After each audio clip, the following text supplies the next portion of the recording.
Good morning, High Tides. We've left the month of March a little while ago, but we've just recently left March Madness. Let's play ball and check out what all the madness is about. This year, the Final Four were Auburn, Virginia, Texas Tech, and Michigan State.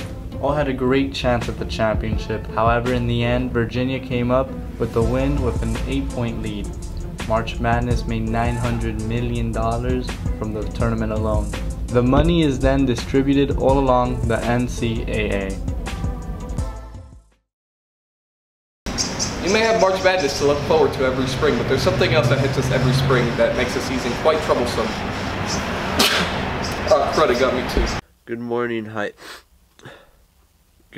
High Tides. Are you suffering from a runny nose, sore throat, itchy eyes, constant sneezing, or all of the above? Well, you've probably been hit by the brunt force of allergy season, as I have. Seasonal allergies usually go by the scientific name hay fever, because, you know, you're just trying to enjoy your life when suddenly, hey, fever.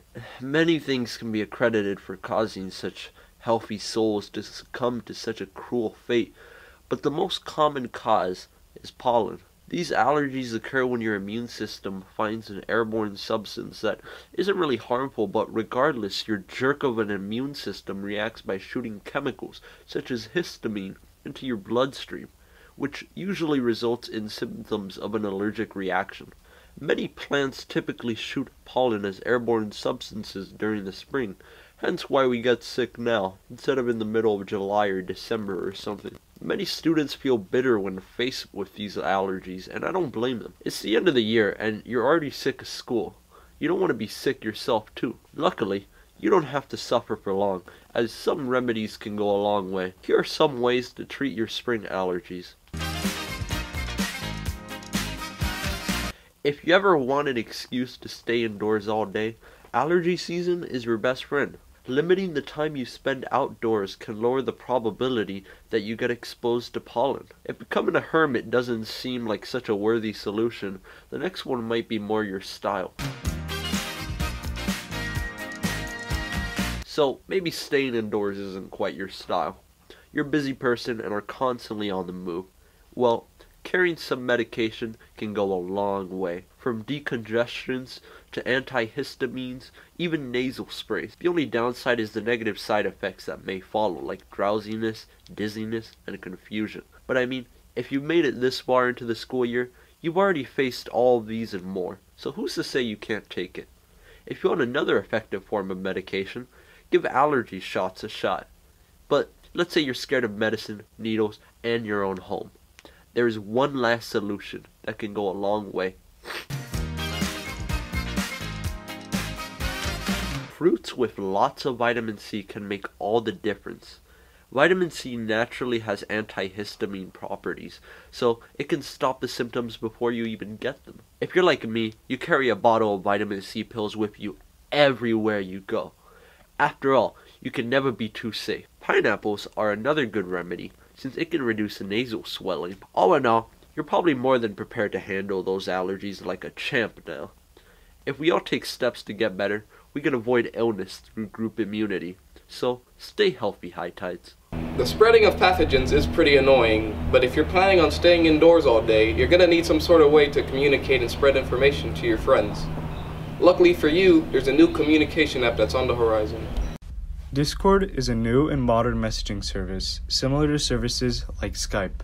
You could text and call like all other messaging services, but the thing that makes Discord unique are the custom servers and the efficiency. Let's say you have a church group, you can make a server for the members of your group to message each other and talk. You could even make custom text channels and voice channels. Text channels are groups within Discord where people can message, mention each other, and refer to each other with custom emojis. Voice channels are groups to where one can gain access to join, and once they gain this access, are allowed to talk with the other members within the group. There are also bots in Discord who can do many things. Let's say you add a music bot, you can simply type "play this song," and then the bot will join your voice channel and play it for you. In addition to this, you can also adjust individual member volumes if they're too loud or quiet. There are obviously more features, but it would take all day to list them. Discord is a great way to learn and interact with various communities. Speaking of learning, High Tides, if you don't want an angry British man to yell at you, you need to learn how to cook. Basmati rice, the king of all rices. Light, fluffy, delicious, and I'm going to show you how to cook it perfectly. Gordon Ramsay's name is known around the world for his harsh and violent temper against chefs who mess up. Ramsay was born on November 8, 1966 in Johnstone, Scotland to his parents Helen Cosgrove and Gordon Ramsay. Gordon said he grew up in a harsh environment where he said his father was an alcoholic.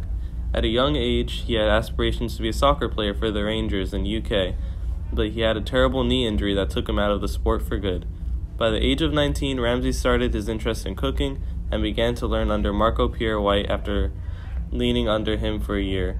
He left for Paris to learn French cooking techniques. After learning and cooking under many mentors, he went on his own and opened a restaurant that gained its first Michelin star in 2001. After this, Ramsay made many TV appearances in shows like Hell's Kitchen and Kitchen Nightmares, where his popularity launched off. Despite him blowing up on the show, he was still trying to show and teach an important life school, mainly the importance of cooking. High Tides, do not succumb to the allergies and do not resort to terrible cooking. The March Madness may be over, but the April absurdity is just beginning. Have a great weekend, High Tides.